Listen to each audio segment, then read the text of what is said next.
The dangerous one may call you.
5 things honest daters do that scammers also do.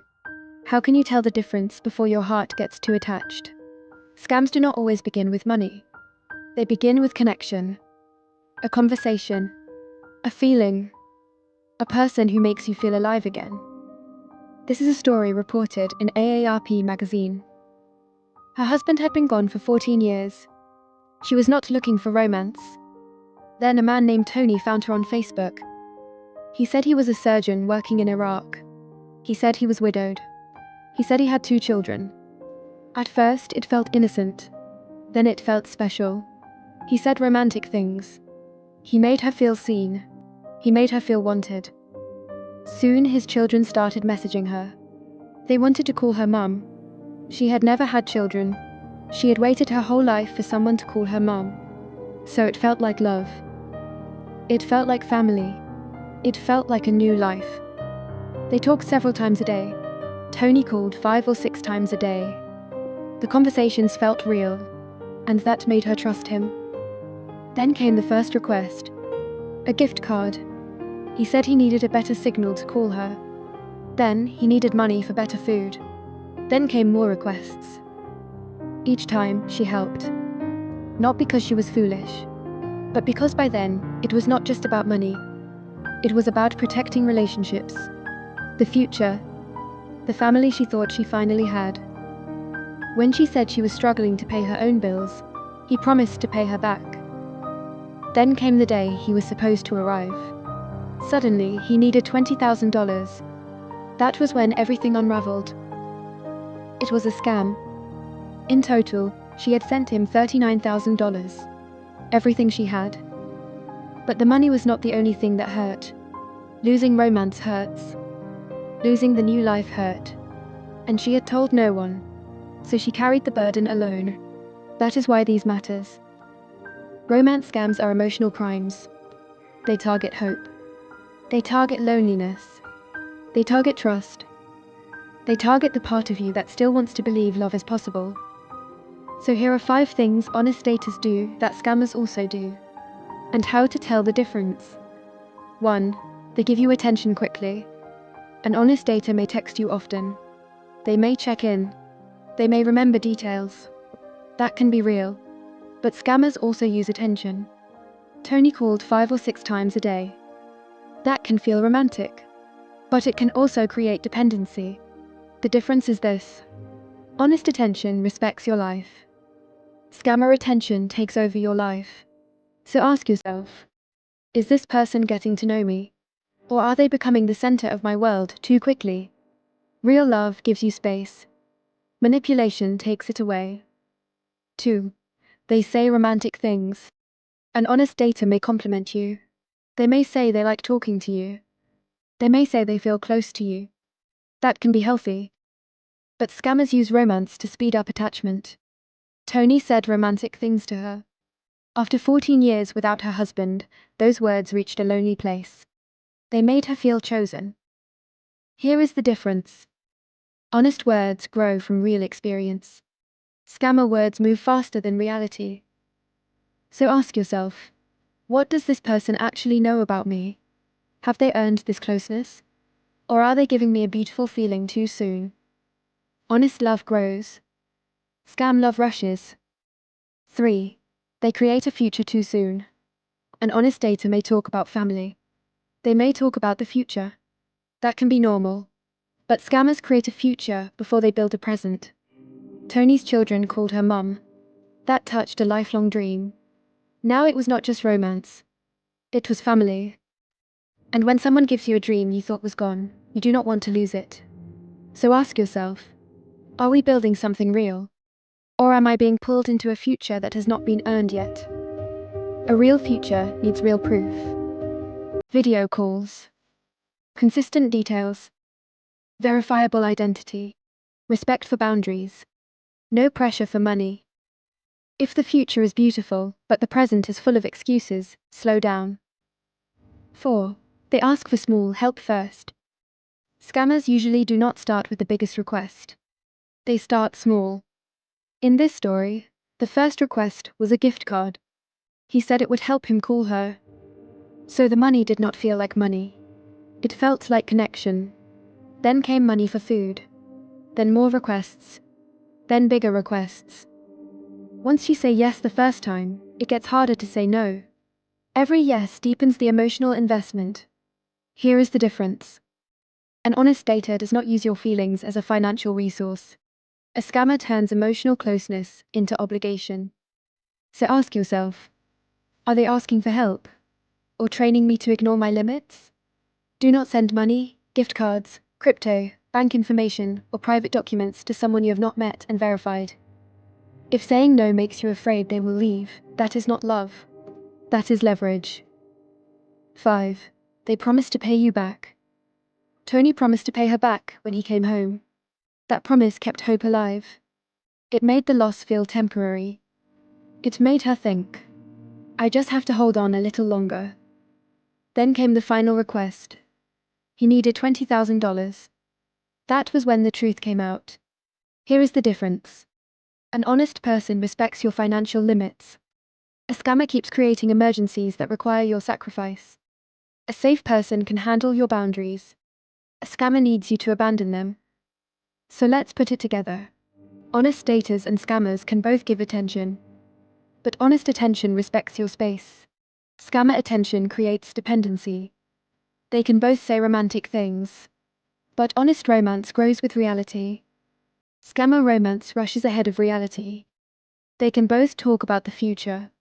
But honest future talk has present proof. Scammer future talk keeps you emotionally invested. They can both ask for support. But honest support does not become financial pressure. Scammer support becomes gift cards, money, emergencies, and guilt. If this story sounds familiar, hear this clearly. You are not stupid. You are not weak. You are not the only one. Talk to someone you trust. Pause all payments. Save the messages. Contact your bank. Report the scam. And if you are in the US, AARP's Fraud Watch Network helpline is 877-908-3360. If you want to understand how scammers build emotional trust before they ask for money, watch my next video. This is need to have knowledge. How romance scammers build emotional trust. Because once you understand the trust building stage, you can recognize the manipulation before it reaches the money request. The one idea I want you to remember is this. Online dating becomes dangerous when emotional connection moves faster than reality. It is not wrong to want love. It is not wrong to want family. It is not wrong to want a second chance.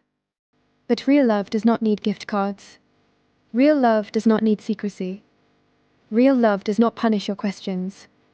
And real love does not make you go broke to prove you care. So do not only ask, do they make me feel special? Ask, do their actions prove they are real, safe, and honest? Please share this with someone online, especially someone lonely, widowed, divorced, or starting over. Love should not cost your peace.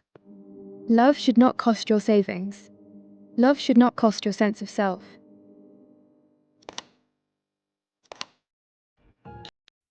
He spent 6 months trying to scam me.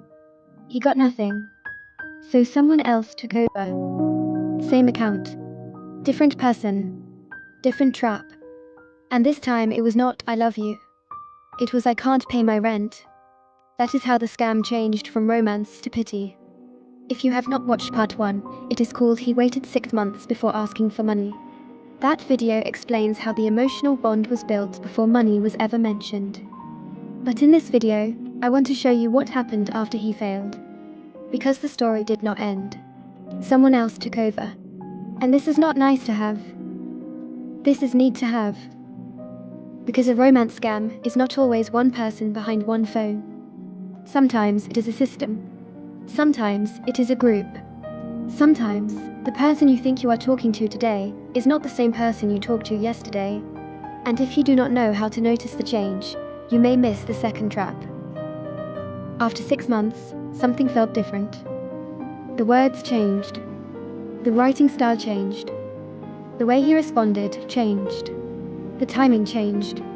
The emotional tone changed. It was still the same account. It was still supposed to be the same man. But it did not feel like the same person.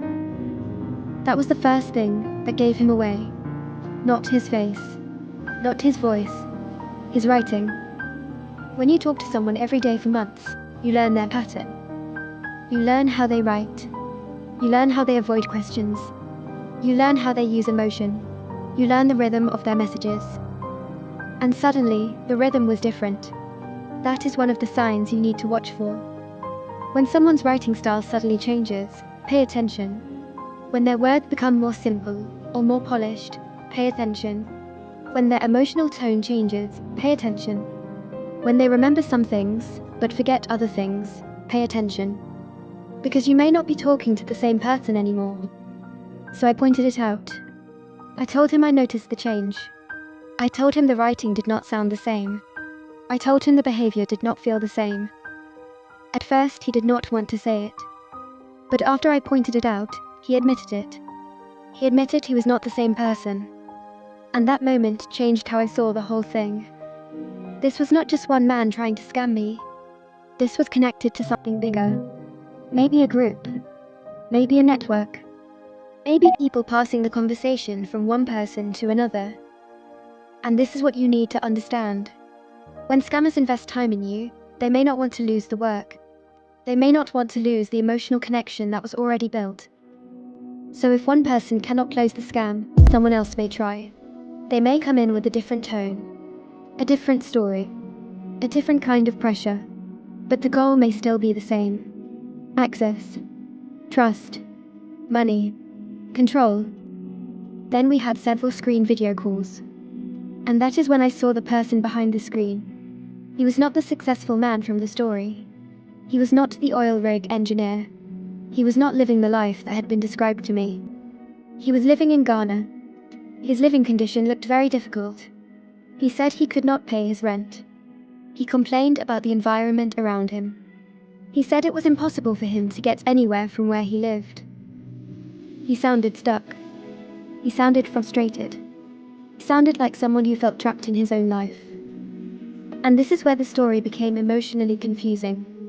Because when you finally see the person behind the scam, you may expect to feel only anger. But sometimes, you may also feel pity. You may see a person living in hard conditions. You may hear pain in their voice. You may see that their life is not easy. And suddenly the scam becomes confusing again. Because now you are not only looking at a liar, you are also looking at a human being.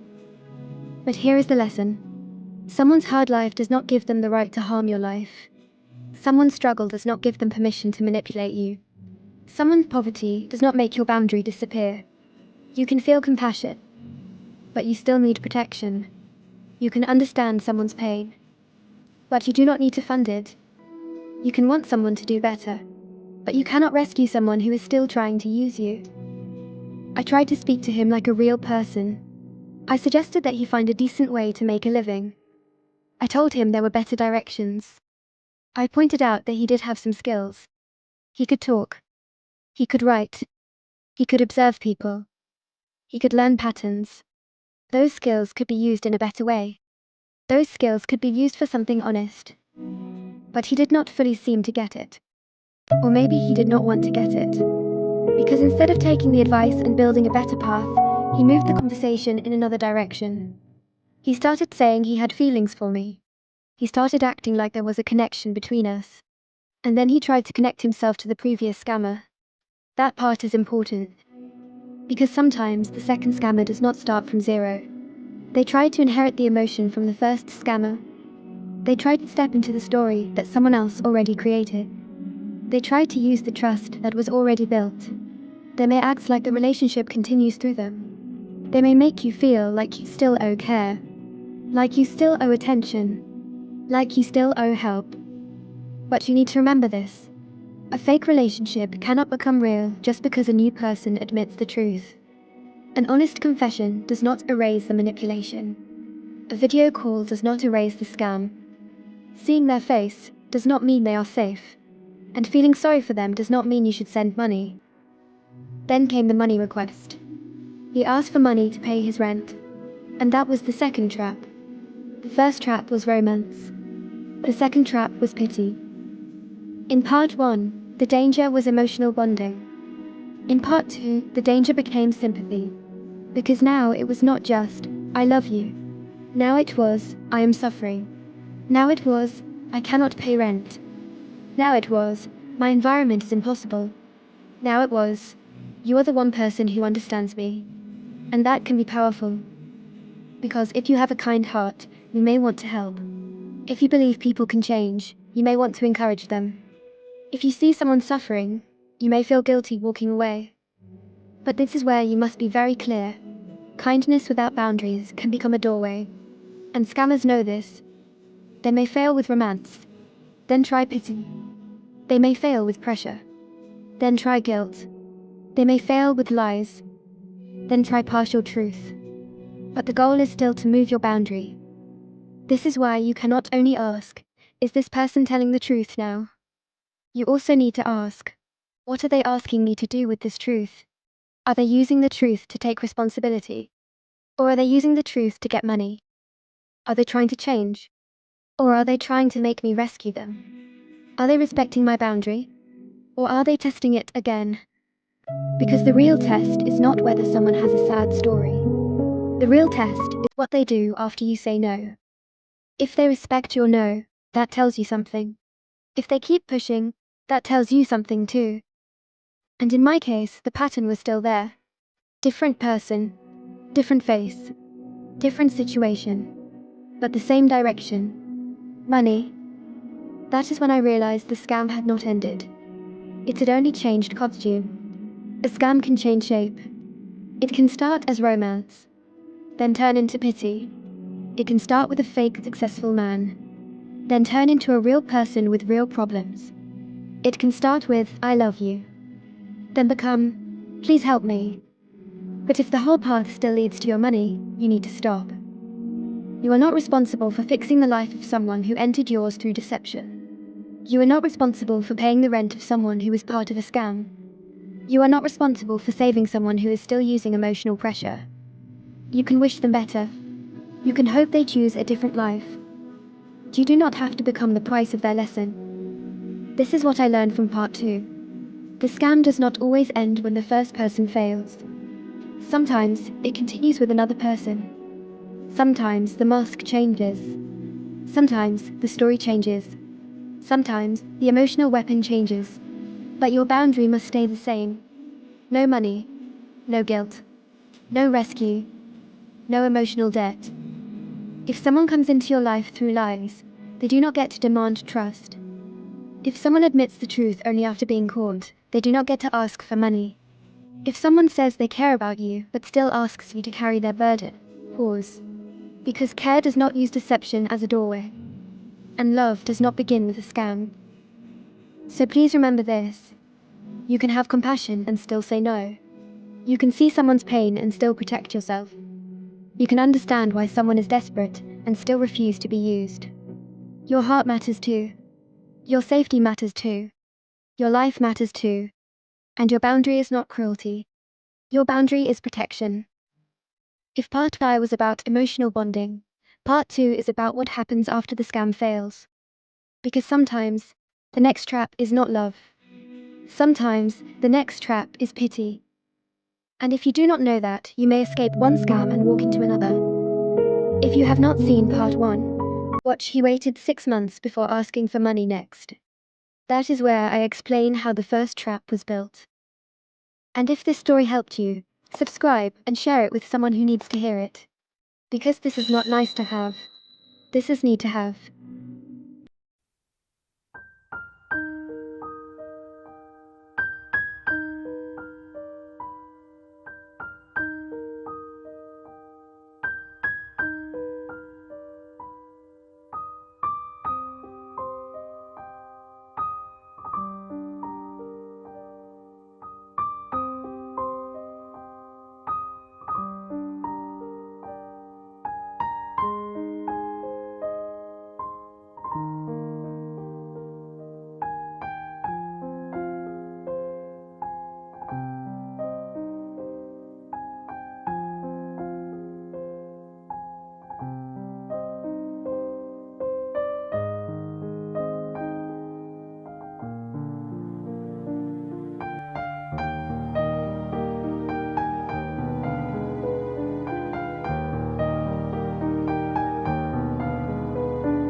Brad Pitt.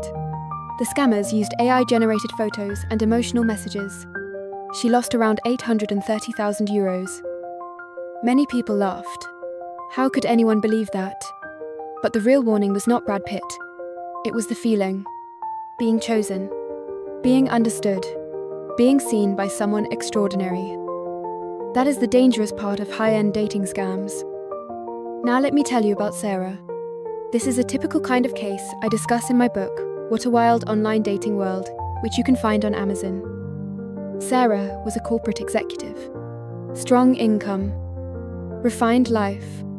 Fitness. Travel. Wine. Investing. She often said, "A woman must love herself." Sarah was careful. If a man called her baby too quickly, she blocked him. If someone rushed to meet, she blocked him. If anyone mentioned money, she became alert. So Sarah never thought she could be scammed. She once told a friend, "Someone like me cannot be fooled." That was exactly the opening. She could recognize low-level scammers, but not high-level ones. When this man appeared, he did not rush. He did not say he loved her. He did not mention investment. He only observed her. Sarah posted a restaurant photo. He wrote, "This place feels chosen by someone with real taste." Sarah paused. An ordinary man might say, "You look beautiful." But he said she had taste. Then Sarah shared a book. He said, "Very few people read this. You are clearly not someone who only cares about surface beauty."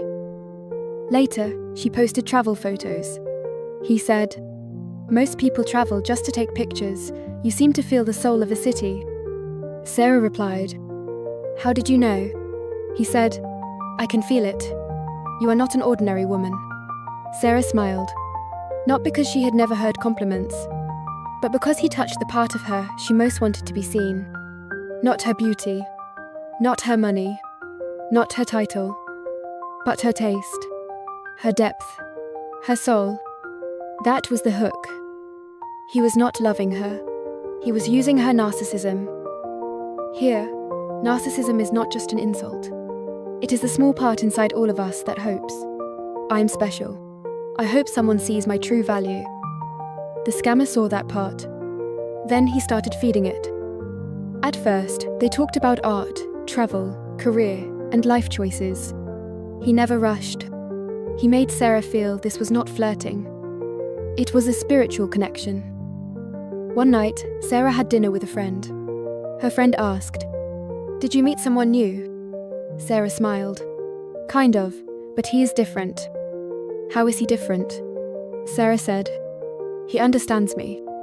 Those 3 words are dangerous, because many online dating traps do not begin with, "I love you." They begin with, "I understand you." Later, Sarah joked, "You are not a scammer, are you?" A low-level scammer might panic. But this man replied, "The fact that you are so cautious makes me admire you. Not many women can stay so clear-headed." He used her suspicion as a compliment. Sarah's alertness was supposed to protect her, but he turned it into part of her self-esteem. She began to think, "I am clear-headed. I am good at judging people." That was the danger. A person is not always easiest to fool when she is weak. Sometimes, she is easiest to fool when she is certain she cannot be fooled. Later, he slowly revealed his life. He never bragged. He casually mentioned private wine events, finance friends, international projects, and high-end forums. Just enough for Sarah to imagine the rest. That is how high-level scams work. The scammer does not force the dream on you. He lets you complete the dream yourself. Then one day, he mentioned an investment. Lightly, as if it slipped out. "I've been doing a small private allocation, but this kind of thing is not suitable to discuss publicly." Sarah stayed quiet. He did not push. Then he added, "I know you are not the type to blindly follow trends. That is why I dared to mention it to you." He did not beg her to invest. He made it sound like a qualification. An opportunity only someone like her could understand. Sarah began to waver. She told herself, "I understand investing. I can judge this. I will not act recklessly." But she was no longer only judging the investment. She was judging herself. If I refuse, do I lack vision? If I am too cautious, do I become ordinary? The scammer was not exploiting her weakness. He was exploiting her pride. Because Sarah loved herself. Because she believed she was high level. So when he offered a fantasy that matched her identity, her defenses began to collapse. A few days later, Sarah felt something was wrong. His reply times were too fixed. His photos looked too perfect. When she asked financial questions, he avoided details. So she questioned him. Why can't I find much information about this platform? He replied, Sarah, a smart person like you should understand that trust is the highest form of social currency. Sarah stared at the sentence.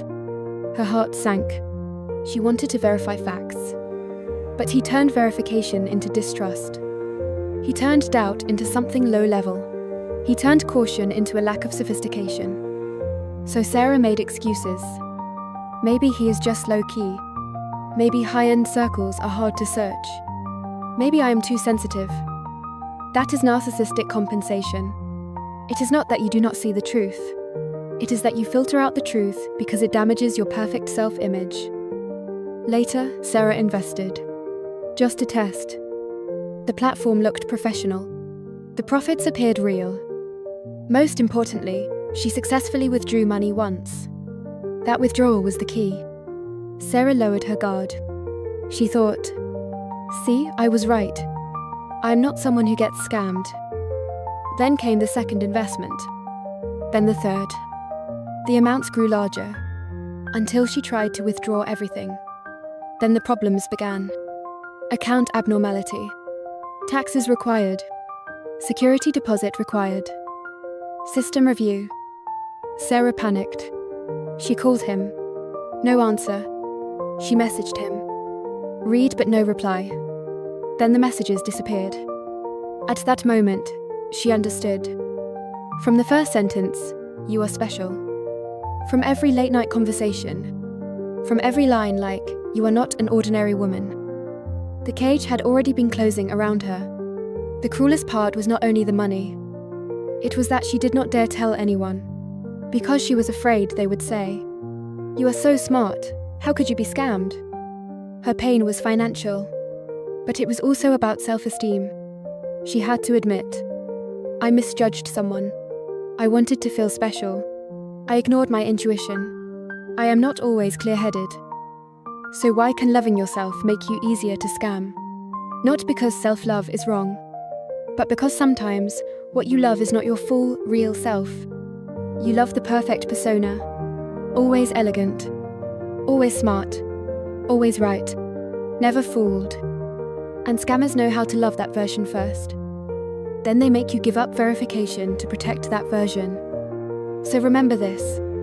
When someone keeps telling you that you are different, be careful. When a relationship makes you afraid to verify, be careful. When you keep making excuses, stop. And when money appears, slow down. Investment platforms. Withdrawal problems. Taxes. Security deposits. Account abnormalities. These are not romantic plot points. They are warning signs. True self-love is not saying, I will never be scammed. True self-love is saying, I may also have blind spots, so I am allowed to stop. Next time someone tells you, you are special, you are rare, you are so clear-headed, only you understand me, ask yourself, is this genuine appreciation? Or is he feeding the version of me I most want to believe in? I wrote What a Wild Online Dating World because many online dating traps do not begin with, I love you.